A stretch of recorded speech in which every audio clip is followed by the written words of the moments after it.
Pues estamos estudiando la carta de Primera de Juan. Ya llevamos un par de semanas en esta carta. Y siempre es bueno reconocer, cuando estamos estudiando la Biblia, reconocer qué estamos estudiando, ¿verdad? En este caso estamos estudiando una carta sermón. Y que hay un flujo de ideas alrededor de luz, de la idea de tinieblas, muerte, luz, vida, amor, verdad. Son palabras que Juan usa para describir la realidad de un mundo en pecado, en tinieblas, pero también la realidad de un Dios de amor y de luz que a través de Jesús se ha dado a conocer. Y que aquellos que hemos creído en Él, pues tenemos que reflejar esa luz y ese amor. Entonces, ¿por qué no oramos y tomamos un tiempo de estudio? Consideramos las Escrituras, consideramos lo que el Señor quiere hablarnos esta noche. ¿Me acompañas? Gracias, Señor, por ser tan bueno. Y gracias porque tenemos esta gloriosa libertad, Señor, en Cristo para adorarte y para escuchar tu palabra, Señor. Gracias por ser tan bueno, nos amas, Señor, y nos has dado tu amor, Señor, y solo queremos escucharte. Te damos gracias. Amén. Primera de Juan. Juan está como pastor supervisando una red de iglesias en la zona de Éfeso, la zona de Asia Menor. Y estas iglesias en este momento están enfrentando una crisis. Muchos hermanos de la iglesia estaban causando caos dentro de la iglesia e incluso habían abandonado a la iglesia, habían abandonado la comunión. Ahora enseñaban que Jesús no era el Mesías, que Jesús no era el Cristo, y estaban causando toda esa clase de hostilidad dentro de la iglesia. Estaban promoviendo el odio y la violencia. Así que Juan escribe a esta red de iglesias 3 cartas. En segunda de Juan y tercera de Juan aborda más específicamente el problema con instrucciones tales como no los recibas en casa, ten cuidado con lo que enseñan. Pero esta es una carta, primera de Juan es una carta más general, es más un sermón en donde se trata el problema de una manera más general. Y Juan comienza esta carta afirmando a los cristianos, afirmándoles que Juan, junto con los demás apóstoles, han sido los testigos oculares de Jesús. Ellos han recibido un mensaje de parte de Jesús. Y ese mensaje es que Dios se ha hecho hombre por medio de Jesús. Dios es tanto el Padre como el Hijo. Y el Padre se ha dado a conocer por medio del Hijo. La luz ha llegado, la vida, la verdad por medio del Hijo. Y ese mensaje que ellos habían escuchado desde un principio sobre Jesús es el mensaje que los apóstoles habían sido testigos oculares. Así que los que han recibido el mensaje de Jesús, ellos ahora tienen vida, ahora participan de la vida de Dios y del amor de Dios. Tienen comunión con el Padre y con el Hijo. Y eso es lo primero que Juan les dice. El mensaje que hemos visto desde el principio, que oímos, que palpamos sobre Jesús, ese mismo mensaje que ustedes escucharon es el mensaje en el que ustedes tienen que perseverar. Entonces, ¿cuál es ese mensaje? ¿Qué es lo que Juan junto con los discípulos han hablado acerca de Jesús? Bueno, en primera de Juan dice 2 cosas. El Dios que se ha revelado por medio de Jesús es un Dios de luz y es un Dios de amor. Esas son las 2 partes de esta carta. Nosotros estamos estudiando la primera parte. Dios es luz, no hay tinieblas en Él. Él es perfecto en justicia y en amor. Así que si yo digo que tengo una relación con este Dios que es luz, si digo que camino con Él, tengo que andar en luz como Él es luz. Si digo que tengo una relación con Él, pero camino en tinieblas, me engaño. Entonces Juan empieza a dar un bosquejo de lo que estos falsos cristianos decían. Ellos decían que tenían una relación con Dios, pero realmente caminaban en tinieblas. Decían tener un conocimiento especial de Dios, y Juan les dice que aquel que dice que conoce a Dios tiene que obedecer a Jesús. Eso es andar en luz, obediencia. Para Juan, conocer a Dios es tener una relación profunda de amor con el Padre y con el Hijo que se refleja en una vida de obediencia a Jesús. La obediencia entonces es la manera principal en la que conocemos a Dios y tenemos una relación con Jesús. El amor es obediencia y la obediencia es una expresión del amor a Jesús. Y eso es andar en luz. Pero no siempre es fácil andar en luz, ¿estás de acuerdo? Y por eso Juan dice que si pecamos, tenemos un abogado en Jesucristo. De manera que si confesamos nuestros pecados, Él es fiel y justo para perdonar nuestros pecados y limpiarnos de toda maldad.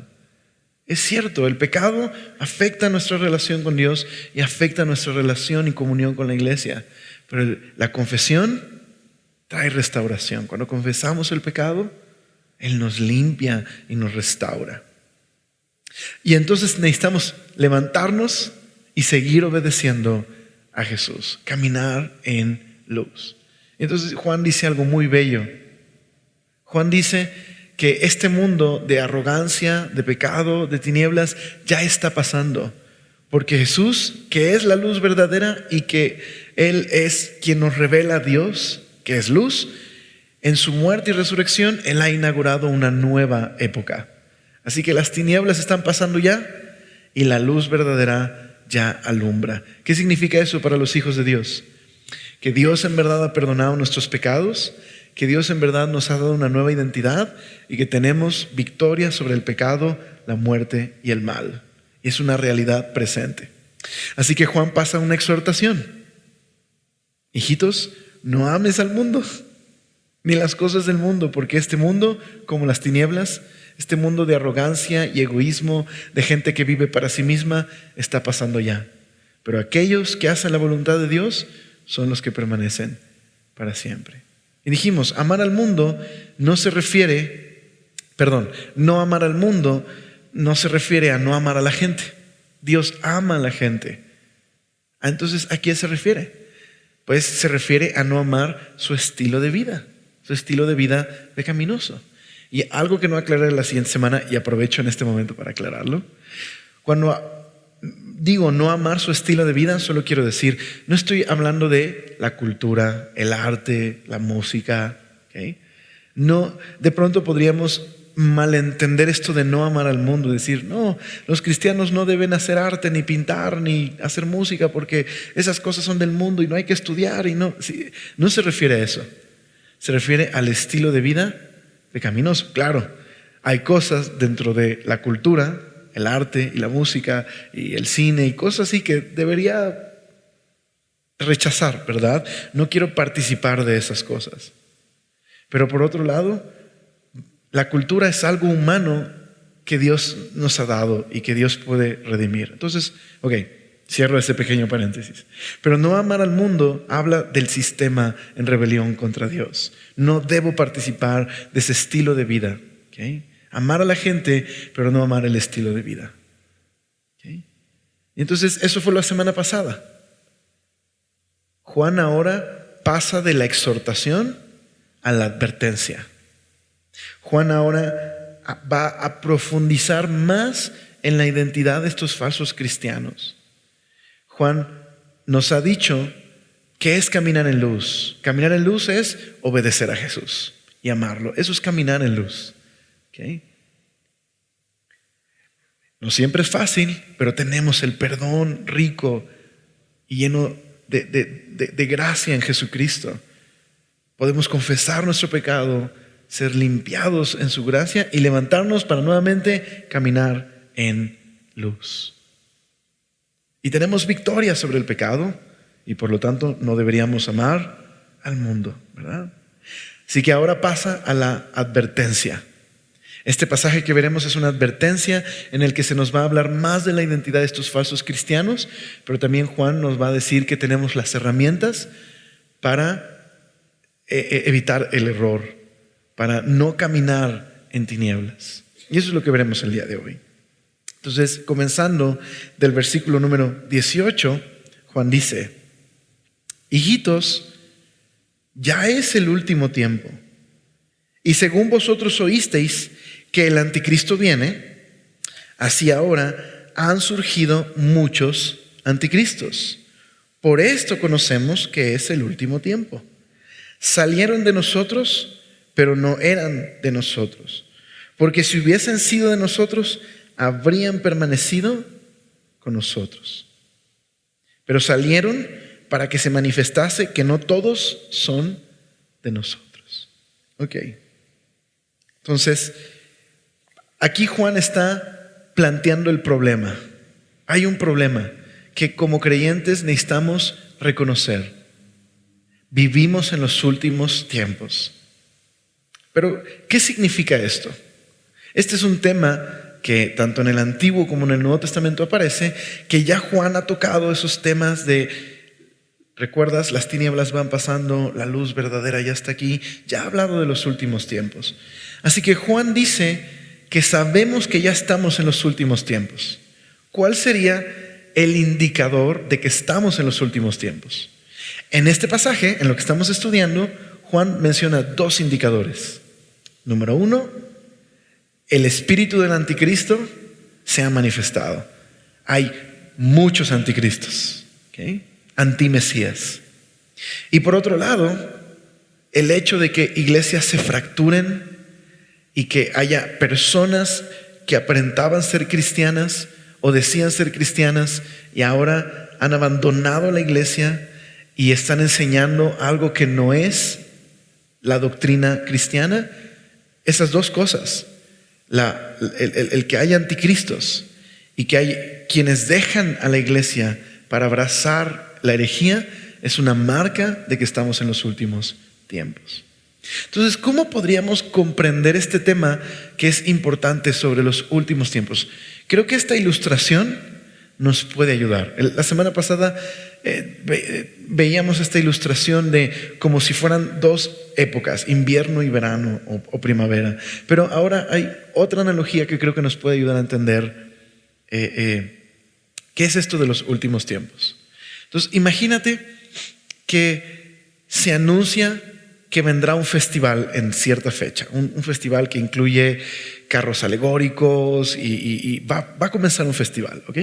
Así que llega el día en que ese festival se inaugura, pero no termina ese mismo día el festival, ¿verdad? Regularmente cuando un festival se inaugura, ¿qué sucede?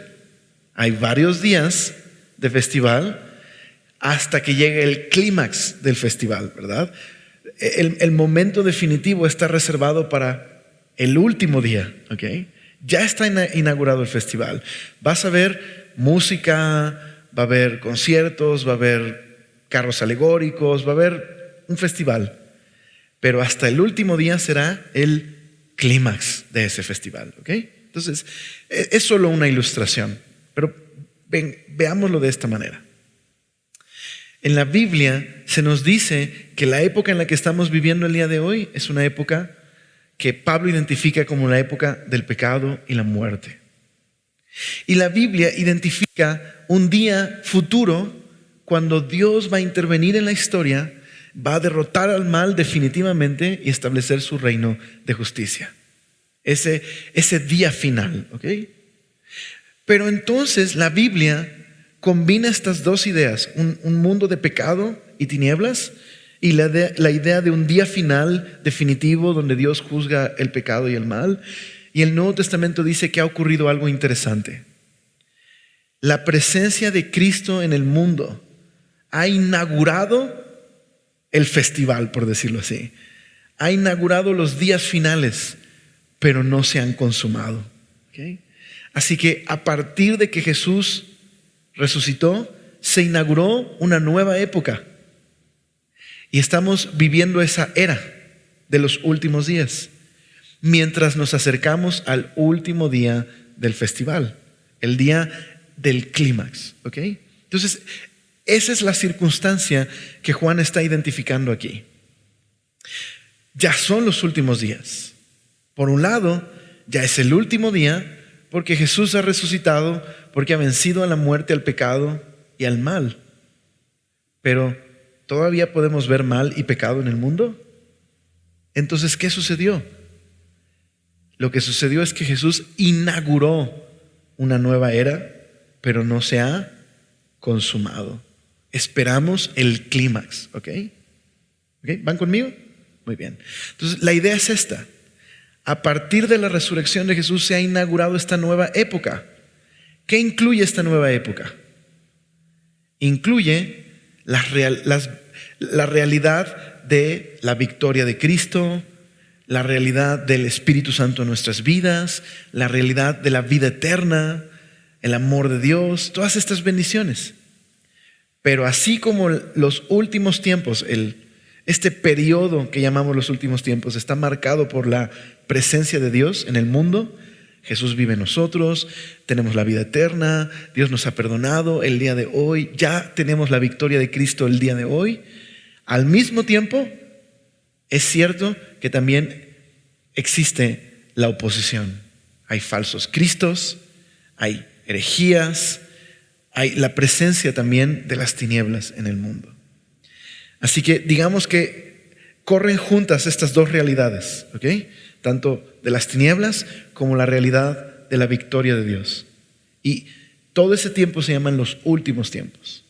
Un día habrá el clímax, el día del festival, el último día. Ese día Jesús volverá, establecerá un reino de justicia, definitivamente acabará con el pecado y hará cielos nuevos y tierra nueva. ¿Okay? Esa es como la visión, ¿vale?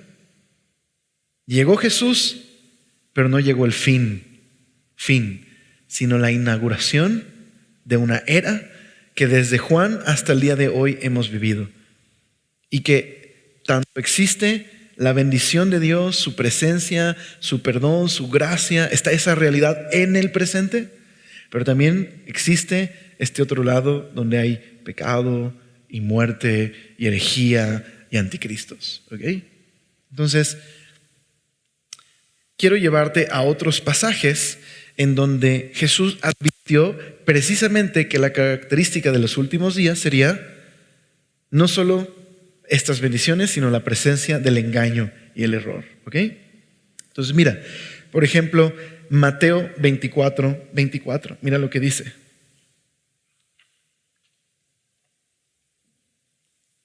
Mateo 24. Este precisamente es el discurso donde Jesús habla de los días finales. Recuerda, no tiene que ver con una fecha, sino con una época que se inauguró y que avanza hasta su clímax, como la analogía del festival. Ya se inauguró el festival, va a durar un periodo hasta su clímax. ¿Ok? Entonces dice Mateo 24. ¿Okay? Porque se levantarán falsos cristos y falsos profetas y harán grandes señales y prodigios de tal manera que engañarán, si fuera posible, aún a los escogidos. ¿Okay? Entonces Jesús advirtió la presencia de hombres engañadores en estos últimos tiempos que se harán pasar por Cristo. ¿Okay? ¿Qué más? Acompáñame a Judas capítulo 1. Bueno, más bien versículo 18, porque es solo un solo capítulo. Versículo 18. Judas 18.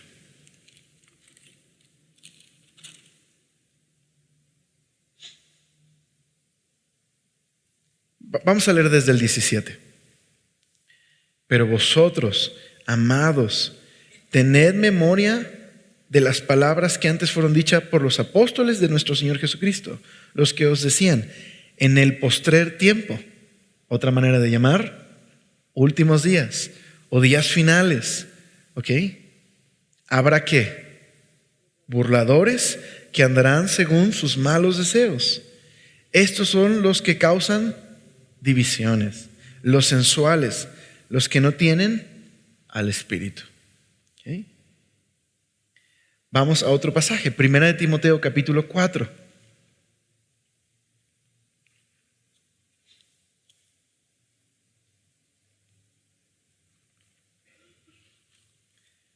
Dice, verso 1: Pero el Espíritu dice claramente que en los postreros días, una vez más, una manera de decir días finales, últimos días, postreros días. Dice, algunos abandonarán o apostatarán de la fe, escuchando espíritus engañadores. Dice, y doctrinas de demonios, por la hipocresía de mentirosos que teniendo cauterizada la conciencia. Y bueno, menciona ahí un par de cosas, ¿ok? Entonces, la Biblia dice que vivimos en un tiempo donde los hijos de Dios disfrutamos ya en el presente. No tenemos que esperar al final, ¿verdad? Ya en el presente, aunque sea una probadita, disfrutamos ya de la victoria del Señor Jesús.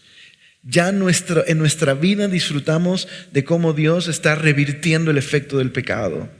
Ya disfrutamos, no tenemos que esperar hasta el día final para la vida eterna o cuando partamos con el Señor. Ya disfrutamos hoy en el presente de la vida eterna, la presencia de Dios en nosotros, su gracia, su perdón, su victoria. Ya es una realidad hoy. Pero así como eso es una realidad, también es una realidad la presencia de el engaño, el error, la herejía. Estas dos van a ser parte de este tiempo hasta que un día Jesús vuelva y entonces llegue el clímax, el fin, y Dios por fin definitivamente acabe con el mal, establezca su justicia y moren la justicia y el amor en cielos nuevos y tierra nueva. ¿Ok? ¿Sí?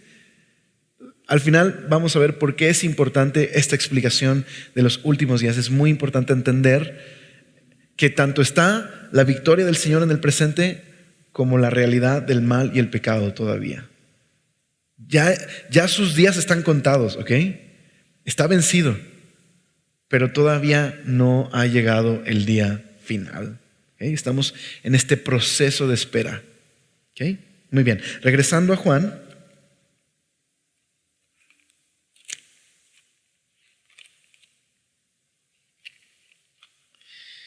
Así que, hijitos, ya es el último tiempo. Y lo que ustedes escucharon sobre el último tiempo, que habría anticristo, quiero decirles, ya estamos en el último tiempo. ¿Saben por qué? No hay que esperar al clímax de la historia. Ya hay anticristos el día de hoy. Están entre nosotros. Y no solo eso explica por qué hay hermanos que estaban en la iglesia, que disfrutábamos la relación con ellos, el día de hoy nos odian, han dejado la iglesia y están enseñando que Jesús no es el Hijo de Dios. ¿Cómo podemos explicarnos que esto suceda? Y Juan está tratando de animar a esta congregación a reconocer que la Biblia anticipaba que esto sucedería, que la presencia del error y el engaño existe en el día de hoy, así como la realidad de la victoria del Señor y su amor. ¿Okay? Esa es una realidad. Y esa es la razón por la que, aunque estaban con nosotros, no eran de nosotros.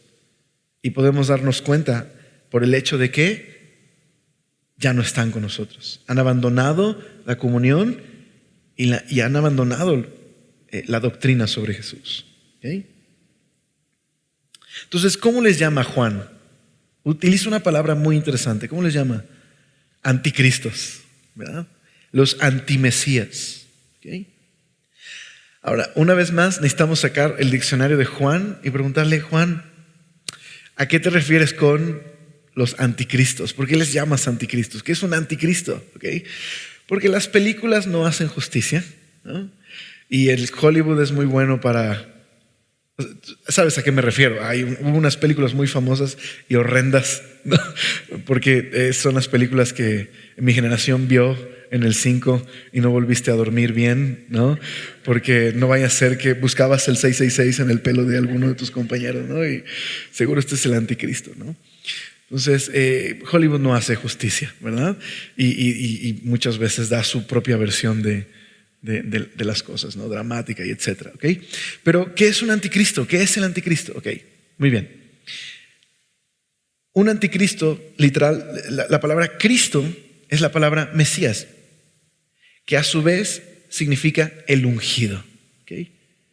En el Antiguo Testamento, la unción o el ungir a alguien era la presencia de la bendición de Dios sobre una persona para una responsabilidad en especial. Por ejemplo, se ungían a los sacerdotes para dedicarles al servicio a Dios en el templo, o se ungían a los reyes para mostrar la bendición de Dios que Dios les había puesto a dirigir al pueblo. Se ungían a los profetas también. Entonces la unción indicaba eso, indicaba la presencia de Dios en ellos, la bendición de Dios, la capacidad de Dios, la responsabilidad y la bendición de Dios sobre una persona determinada, ¿ok? Pero en el Antiguo Testamento surgió una figura llamada el ungido, ¿ok? Uno que sería elegido por Dios y por el cual Dios gobernaría al mundo, que establecería un reino de justicia a Dios por medio de él. El Mesías, el ungido. Él tendría una unción especial o sería elegido de forma especial para cumplir con esa tarea, representar a Dios y Dios gobernar el mundo por medio de él. Entonces vas a encontrar en el Antiguo Testamento las profecías hablando de el Mesías o el ungido, ¿ok? Así que, ¿quién es ese ungido? Jesús. Él es el Mesías, Él es el ungido. Así que estos son los anti-Mesías o el anti-el ungido, ¿ok? Ahora, ¿por qué es interesante? Porque Juan utiliza un juego de palabras aquí. Verás, mira, dice el verso 18: ustedes oyeron que habría anti-Mesías, anti-el ungido. Ya están aquí. Verso 20: pero vosotros tenéis la unción del Santo, la unción de el ungido, por decirlo así. ¿Ok? ¿Notaste el juego de palabras? Ellos son los anti-Mesías, anti-el ungido, pero de hecho ustedes tienen la unción del Santo. ¿Okay? Entonces, ¿qué es lo que Juan está tratando de comunicar aquí? ¿Qué es lo que pienso que está tratando de comunicar? Probablemente estos falsos cristianos clamaban tener una especie de revelación o una revelación o una iluminación del Espíritu Santo o una clase de unción o alguna clase de iluminación espiritual. Y esta es la manera de Juan de decir, de hecho, eso es falso. Dios no les ha hablado, no conocen a Dios, de hecho son anticristos. Son anti-Mesías. Más bien, ustedes son los que tienen la unción del Santo. Así que creo que eso es lo que Juan está tratando de comunicar. Ahora, ¿qué significa entonces que los cristianos tienen la unción? ¿Qué es la unción aquí? Creo que en Juan la unción es una referencia a la persona del Espíritu Santo junto con su enseñanza. Que tenemos al Espíritu Santo en nosotros y también tenemos la revelación del Espíritu Santo. ¿En qué sentido? En el sentido de que Él ha revelado a Jesús por medio de las Escrituras. Entonces, ¿qué dice la Biblia en Juan acerca del Espíritu Santo?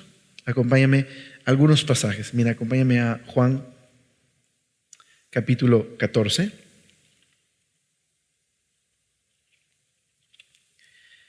Entonces, la iglesia posee este don especial, este regalo especial, que Dios ha dado su Espíritu y que Dios ha comunicado verdad por medio de su Espíritu. Tenemos las Escrituras. Entonces Juan capítulo 14, verso número 26, hablando de Jesús diciéndole a los discípulos: no los voy a dejar solos, volveré a estar con ustedes y lo haré por medio de la presencia del Espíritu de Dios en ustedes. Entonces, o en el lenguaje de primera de Juan, por medio de la unción en ustedes. Entonces mira lo que dice el 26. Mas el Consolador, el Espíritu Santo, a quien el Padre enviará en mi nombre, Él os enseñará todas las cosas y recordará todo lo que yo os he dicho. Y más adelante en Juan capítulo 15, verso 26. Pero cuando venga el Consolador, a quien yo os enviaré del Padre, el Espíritu de verdad, el cual procede del Padre, Él dará testimonio acerca de mí. Y luego hablando de la obra del Espíritu Santo. Dice Juan 16, verso 13. Pero cuando venga el Espíritu de verdad, Él os guiará a toda la verdad, porque no hablará por su propia cuenta, sino que hablará todo lo que oyere y os lo hará saber, y os hará saber todas las cosas que habrán de venir. Él me glorificará, porque tomará de lo mío y os lo hará saber. ¿Sí? Entonces creo que esto es lo que Juan está diciendo. Estos falsos cristianos se presentan como unos que tienen un conocimiento especial, una revelación especial, y probablemente incluso hablan de tener una unción especial o una revelación del Espíritu. Y lo que dice Juan, de hecho no, es falsa esa unción, porque su mensaje no es de acuerdo a lo que el Espíritu Santo ha revelado de Jesús en las Escrituras. Así que de hecho son anticristos, están contra el Mesías. Ustedes son los que tienen la unción del Santo. Dios les ha dado el regalo maravilloso de la presencia del Espíritu y las Escrituras que dan testimonio de la verdad. Creo que eso es a lo que se refiere Juan con ustedes tienen la unción del Santo. Por eso dice el verso 20 de Primera de Juan: pero vosotros tenéis la unción del Santo y conocéis todas las cosas. Así que no os he escrito como si ignoraseis la verdad, sino porque la conocéis y porque ninguna mentira procede de la verdad. ¿Cómo llamó Juan en el Evangelio al Espíritu? El Espíritu de verdad. ¿Okay? Entonces, más bien, ¿quién es el mentiroso? Sino el que niega que Jesús es el Cristo. Así que ahora Juan profundiza más en estos anticristos. ¿Qué los hace anticristos? Que niegan que Jesús es el ungido, el Mesías. Este es el anticristo, el que niega al Padre y al Hijo. Así que todo aquel que niega al Hijo tampoco tiene al Padre. Y el que confiesa al Hijo tiene también al Padre. ¿Okay? Así que estos falsos cristianos no tienen ninguna revelación especial, ninguna clase de unción, no conocen a Dios de una manera especial, son todo lo contrario, son unos mentirosos, se engañan a sí mismos, no tienen ninguna unción, en contraste con los creyentes, que conocen la verdad porque han creído que Jesús es Dios y han creído el testimonio que los apóstoles han dado sobre Jesús. Ellos sí tienen la unción del Santo, es decir, Jesús vive en ellos por medio del Espíritu. Y han creído en el mensaje del Espíritu acerca de Jesús, el cual da testimonio en las Escrituras. Pero ellos son un fraude, son un engaño. De hecho, más adelante en primera de Juan 4, versos 2 y 3, en la NTV, dice así: esta es la manera en que sabemos si tienen o no al Espíritu de Dios. Por eso creo que unción aquí tiene que ver con el Espíritu Santo. Juan dice, esta es la manera en que sabemos si tienen o no al Espíritu de Dios. Si una persona que afirma ser profeta reconoce que Jesucristo vino en un cuerpo humano, esa persona tiene al Espíritu Santo. O en el pasaje que leímos, esa persona tiene la unción. Dios vive en él. El Padre y el Hijo permanecen en él porque ha creído en el mensaje acerca de que Jesús es Dios. Pero si alguien afirma ser profeta, si alguien afirma tener una relación con Dios, o un conocimiento especial de Dios, o una clase de iluminación espiritual, o una experiencia mística, y no reconoce la verdad acerca de Jesús, aquella persona no es de Dios. Tal persona tiene el Espíritu, pero no de Dios, del anticristo. Es un antimesías, de los cuales ustedes oyeron que viene al mundo y de hecho ya está aquí. ¿Okay? Entonces, comparando estos dos pasajes, nos damos cuenta que esto es lo que Juan tiene en mente. Estos falsos cristianos tienen un mensaje. Jesús no es Dios. Jesús no es el ungido, no es el Cristo. Y se presentan como profetas, se presentan como quienes tienen un mensaje de Dios, una iluminación especial, una unción o incluso la presencia de Dios en ellos. Juan dice, son un fraude, son los mentirosos, Dios no está en ellos, no conocen a Dios. De hecho, si tienen algún espíritu es el del anticristo. ¿Okay? Si algo controla su vida, es el hecho de que son anticristos. Pero ustedes, los que reconocen a Jesús, el mensaje que desde un principio escucharon sobre Jesús, que Dios se hizo carne, y si ustedes han creído que el Espíritu Santo ha revelado verdad sobre Jesús a través de los apóstoles, las Escrituras, quien ha recibido ese testimonio, en ustedes sí vive Dios. Ustedes sí tienen la unción del Santo. Ustedes sí tienen la presencia del Padre y del Hijo morando en ustedes. Eso es lo que Juan está diciendo aquí. Así que surge la pregunta: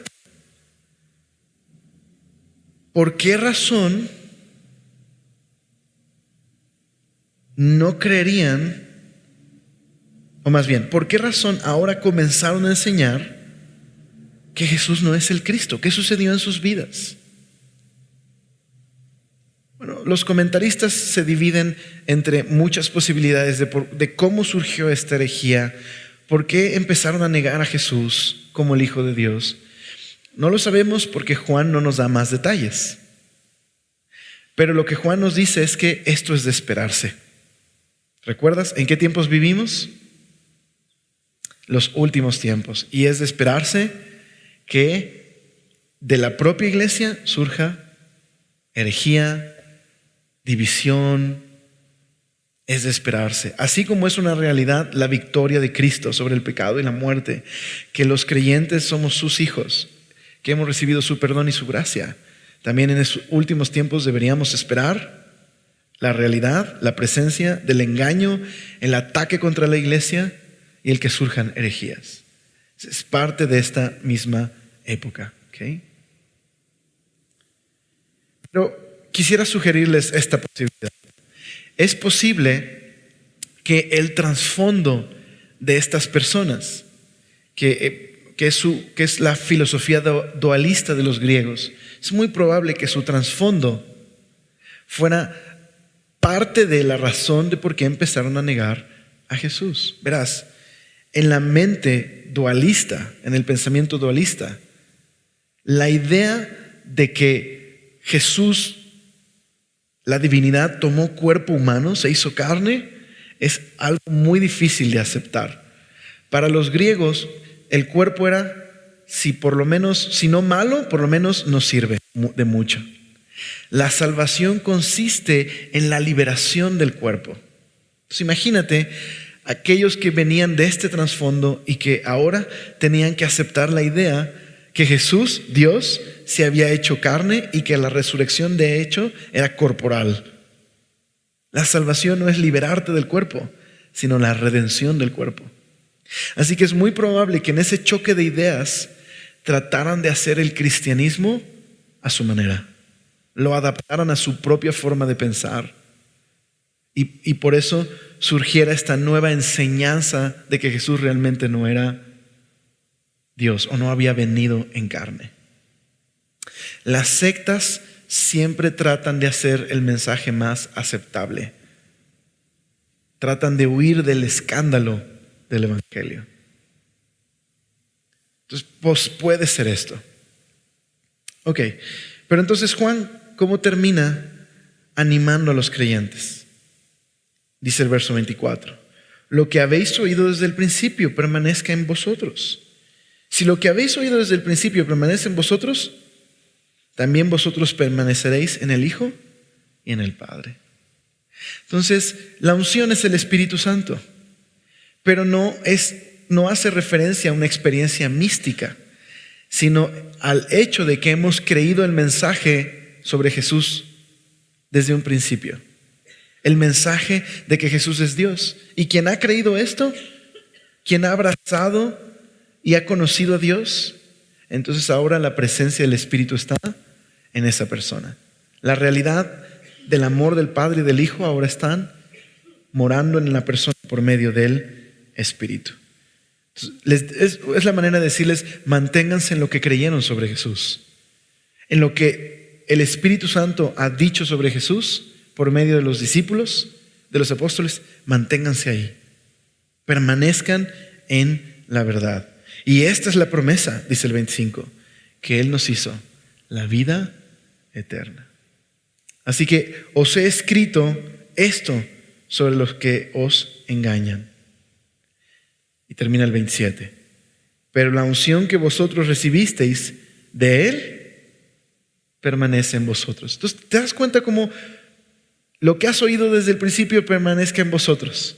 Y luego la unción permanece en vosotros. Está hablando lo mismo. El Espíritu Santo y la enseñanza cristiana deben permanecer en nosotros. La enseñanza cristiana sobre Jesús. Así que la unción que vosotros recibisteis de Él permanece en vosotros. El Espíritu Santo permanece en vosotros. Y no tienes necesidad de que nadie os enseñe. Así como la unción misma os enseña todas las cosas. Y es verdadera y no es mentira, porque es el Espíritu de verdad. Según ella os ha enseñado, ¿okay?, la presencia del Espíritu y la enseñanza cristiana, permanecer en la enseñanza, pero también permanecer en Él. ¿Okay? Muy bien. Ahora, solo un comentario. Juan dice, ustedes tienen el Espíritu Santo, ustedes han creído la verdad sobre Jesús que el Espíritu Santo ha revelado. Permanezcan en Él. Y la promesa que Él nos ha dado es la vida eterna. Y no tienen necesidad de que nadie los enseñe porque tienen el Espíritu Santo. Okay. Entonces, solo quiero aclarar algo. Cuando sacamos un texto de contexto, ¿qué hacemos? Un pretexto.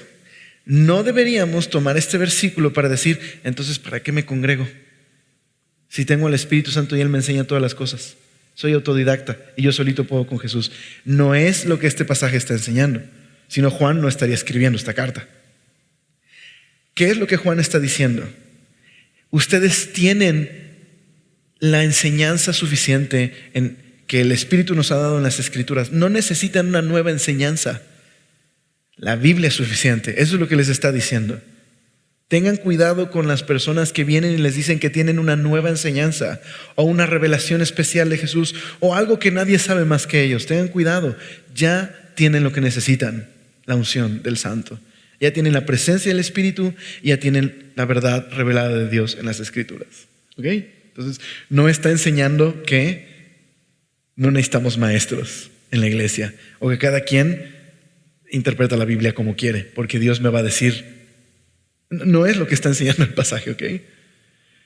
Es más bien en relación a estos falsos maestros. ¡Hey, cuidado! Ya tienen la Biblia, ya tienen el Espíritu. No necesitan que nadie les diga otra cosa más. ¿Okay? Eso es lo que está diciendo. Muy bien.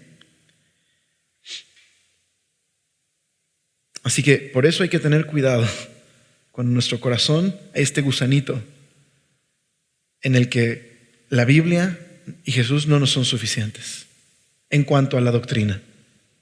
Cuidado con eso, puede llevarnos al error. Muy bien, así que para terminar el mensaje del día de hoy, déjame tratar de cerrar y amarrar esta sección que de pronto contiene un lenguaje un poco enredado, ¿verdad? Y complejo. Pero en esto se resume el pasaje.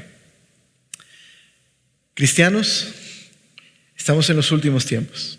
No necesitamos esperar al último día. Ya estamos en los últimos días. ¿Cómo lo sabemos? Porque la presencia del espíritu del anticristo ya está. Se manifiesta en aquellos que dividen a las iglesias, que rompen la relación, que crean caos y confusión en las iglesias y que niegan el mensaje que el Espíritu Santo ha dado sobre Jesús, que Él es Dios, que Él es Dios hecho carne. Así que estemos alertas, es la advertencia. Y al mismo tiempo, aquí está la exhortación. Pero ustedes tienen la verdad, ustedes tienen al Espíritu Santo porque han creído en Jesús. Jesús vive en ustedes por medio del Espíritu. Ustedes no son anticristos, han creído en el ungido y su unción está en ustedes, su presencia por medio del Espíritu Santo. Han creído en el mensaje que los apóstoles han dado. Permanezcan en esa verdad, permanezcan en el mensaje. Resistan Y tengan cuidado con ellos, con aquellos que pretenden tener alguna clase de revelación espiritual superior. Son un fraude, se engañan a sí mismos y Dios no está con ellos. Pero en ustedes permanece tanto el Padre como el Hijo. Eso es esta sección, ¿ok? ¿Qué significa para nosotros?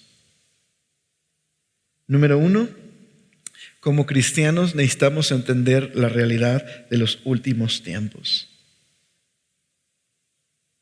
Cuando no entendemos que tanto la realidad de la victoria de Cristo está presente, que Él nos ha perdonado, que nos ha amado, que nos ha llamado a ser suyos, que su Espíritu está en nosotros, pero también la realidad del engaño y el error están presentes, cuando estas cosas suceden, puede venir una crisis de fe.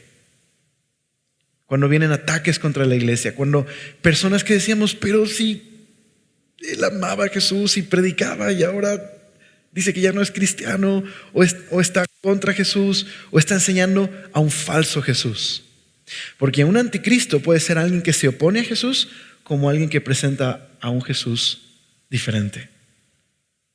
Puede venir una crisis, cuando vemos divisiones que rompen a la iglesia, nos preguntamos, ¿y los cristianos dónde están? ¿Y qué pasó?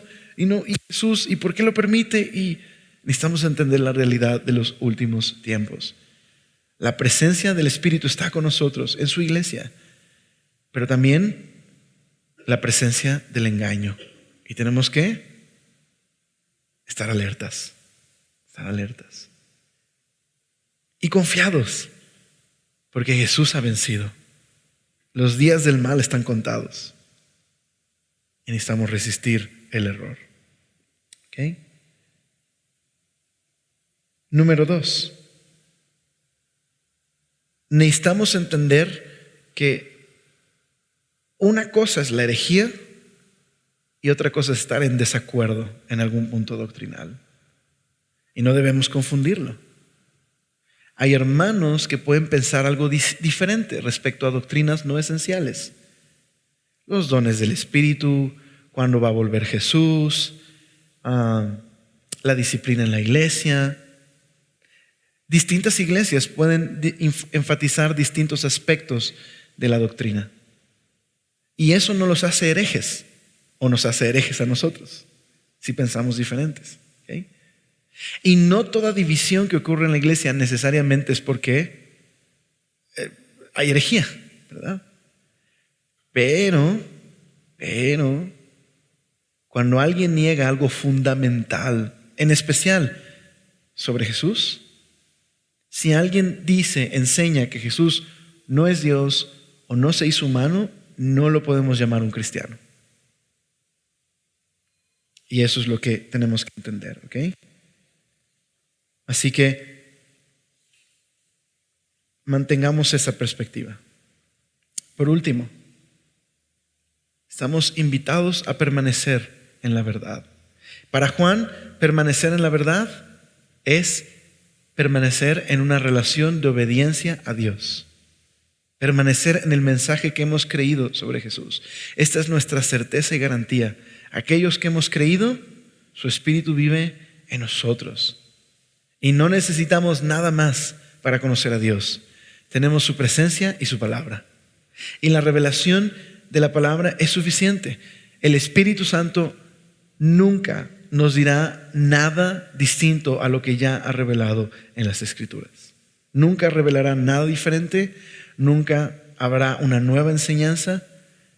Tenemos lo que necesitamos en la palabra de Dios y podemos permanecer en ella. Así que hoy vivimos en un tiempo cuando hay tanta información y tantas enseñanzas allá afuera. Estemos alerta, tengamos cuidado. Lo que necesitamos lo tenemos en las Escrituras, ¿okay? Y tenemos su presencia en nosotros. Las sectas siempre tratan de hacer más fácil el mensaje de Jesús, más aceptable a la cultura. Pasó en el tiempo de Juan. Nuevamente pasó en el tiempo de entre el cuarto y quinto siglo, con un maestro llamado Arrio, que enseñaba que Jesús era una criatura celestial menor que Dios. Era más fácil aceptar eso, que aceptar lo que la Biblia enseña, que Dios es tanto el Padre como el Hijo como el Espíritu Santo. Era más fácil aceptar lo que Arrio enseñaba. Era la manera de evadir el mensaje del Evangelio. Durante toda la historia ha sucedido, y sucedió una vez más en el siglo XX, cuando los cristianos liberales, los teólogos liberales trataban de hacer aceptable el cristianismo a su época y decían, ok, es cierto, no podemos confiar en el relato de Génesis, no podemos confiar en estos relatos de milagros y demonios, ya sabemos por la ciencia que esas cosas no sucedieron. Más bien, el mensaje de la Biblia es un mensaje religioso. Lo importante no es si Jesús resucitó, eso no lo sabemos. Lo importante es si ha resucitado en tu corazón. Es más aceptable que decir que Dios actuó en la historia y resucitó de los muertos. Entonces tengamos cuidado con tratar de hacer a Jesús más aceptable a nuestra cultura. No estoy diciendo que la solución es hacerlo lo más inaceptable a nuestra cultura. ¿Okay? Hay que predicar simplemente lo que es, pero tengamos cuidado con tratar de hacerlo aceptable. Podríamos estar cayendo en el error. ¿Okay? ¿Por qué no oramos? Señor, gracias por lo que hoy nos quieres enseñar, a mantenernos alertas, despiertos ante tu palabra, y transforma nuestras vidas, Señor. Llénanos con tu espíritu, Señor, con tu verdad. Tu palabra more en abundancia en nuestro corazón, Señor. Ayúdanos a reconocer, Señor, tanto tu victoria como la realidad del pecado y el mal en este mundo, Señor. Y que eso nos lleve a anhelar, Señor, ser santificados, caminar en la verdad, permanecer en la verdad, estar alertas, pero también anhelar, Señor, que tu pronto regreso, Señor. Confiando en que tú eres bueno, Señor. Y mientras tú regresas, ayúdanos a caminar en la verdad, caminar en obediencia a Jesús. Líbranos, Señor, de prestar oídos a mensajes, Señor, que pueden desviarnos de nuestro amor a Jesús. Y perdónanos, Señor, si de alguna manera no nos ha sido suficiente tu palabra. Ayúdanos, Señor, te lo rogamos, en tu nombre. Amén.